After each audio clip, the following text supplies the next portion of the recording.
Hey guys, my name's Keyan Houshmand, and today what I'm going to be showing you is how to get big sounding chords into your songs and how I go about constructing them in the first place. By the end of the video, my aim is to help you guys by finding the sound that's in your head and getting it on the fretboard. In the next clip, you're going to see me loop over a chord structure 4 times, and every time it loops, it's going to get a little bit more complex and the chords are going to get a little bit more notey. Let's have a look.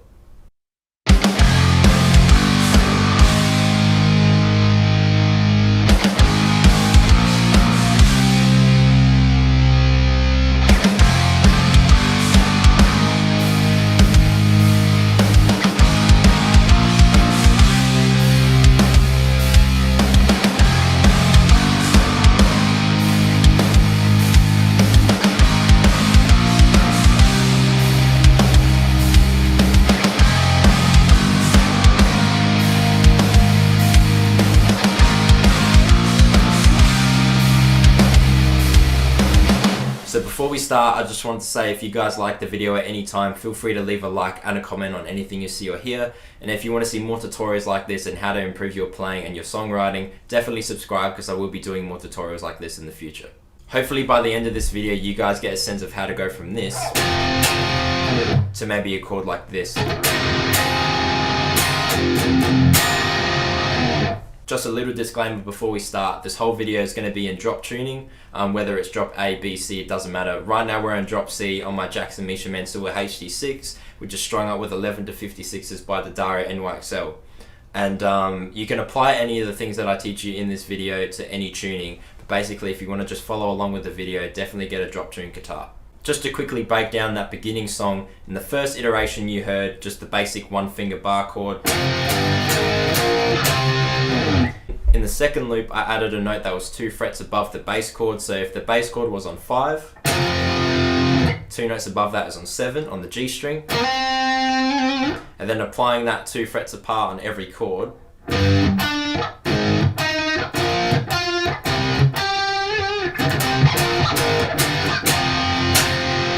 You get that.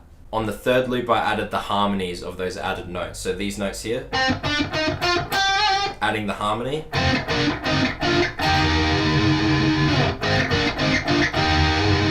I'm not going to get too much into music theory in this video because 1, I don't really know much about music theory myself, and 2, that's not really the way how I go about making chords in the first place. I don't want to get too technical with it. I just kind of want to hear a sound in my head and put it on the fretboard. So adding those harmonies to the bass chords.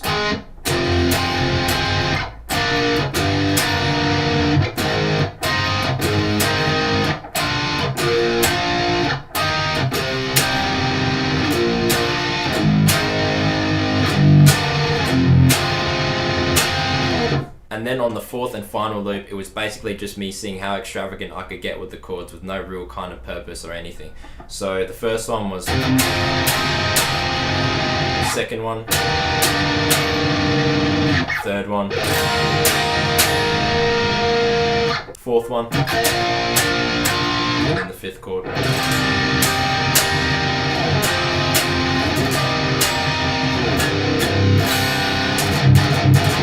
So you might be saying to yourself, how do I make those big chords at the very end? So basically the way I go about it is I kind of noodle around in the same key until I find notes that match up with the bass chord. So if the bass chord was on 5, I use the top 2 strings with my index finger, and that gives me my 3 other fingers to push around on whatever I want.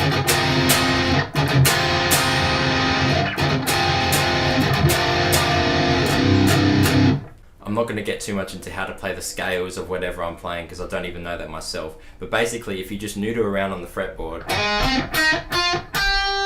and it sounds all nice and all in the same key, you can pretty much add any of those notes to the bass chord. So, for example, in the second iteration, you might remember I added the note 2 frets apart from the bass chord. So, but really, I could have played this note or even this. If it's in the same key, it pretty much matches either way. And the beauty of it is, if you play all the chords within the same key, any of those other extra added notes can be played on any chord. So instead of going from 5, I could have played it on 8. So that note there, that was originally in the 5 chord, I can add it to the 8 chord.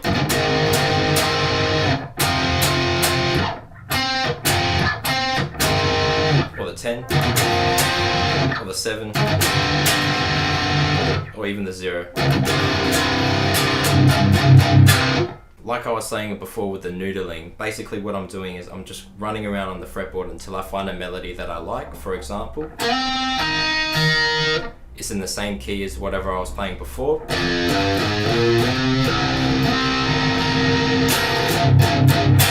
And those 3 notes there can be added to any of the chords. This one's a little bit weird.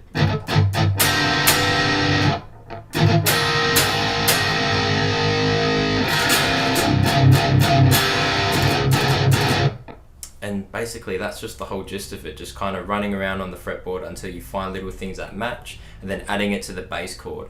So for 8, I could go,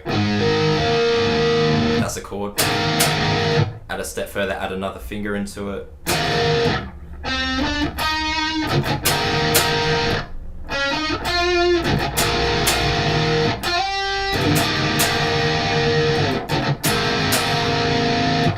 I like that actually. And now I still have this finger to do whatever I want. So these 3 fingers are occupied. This finger I can do whatever I want. So I could go, bit of a weird stretch, but similarly on 5 I could go,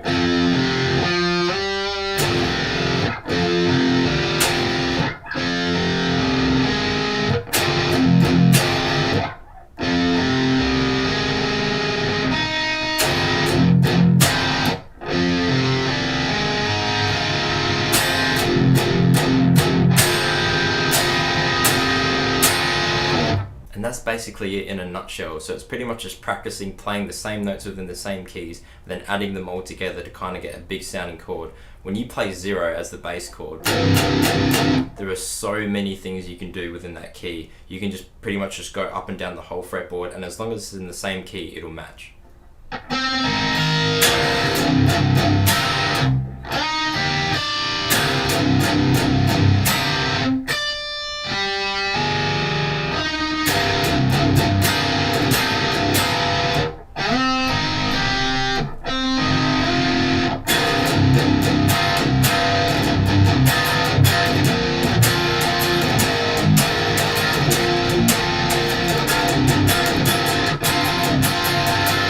So yeah, there's only so much I can show you. It's pretty much just going about it yourself and finding different notes within the same keys of the bass chords that you're playing, and then making just a massive chord out of it. So again, if you guys like the video at any time, feel free to leave a like and a comment on anything you see. If you have any comments about how I go about constructing it, if you're not too sure on something, definitely leave a comment because I will try my best to get to it as soon as I can. And again, if you want to see more stuff like this, definitely subscribe because I will be doing more tutorials in the future.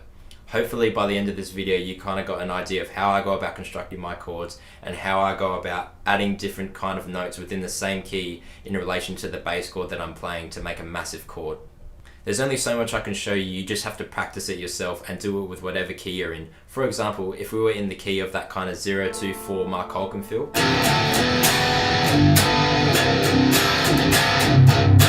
I could do the same thing. I could start on the bass chord of 4 and kind of noodle around in the same key until I find notes that I like. Right there.